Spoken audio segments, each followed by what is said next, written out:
Kronologinya gimana kronologi? Kronologi malam sekarang ada apa nih?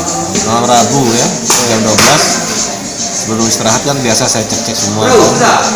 Itu sepeda masih ada di teras.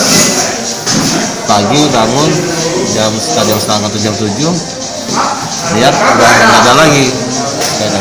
Itu pagar sepeda atau gimana Pak? Pagar kita ada pagar. Kalau pagar halaman depan masih ada yang rusak, tapi dia lewat belakang.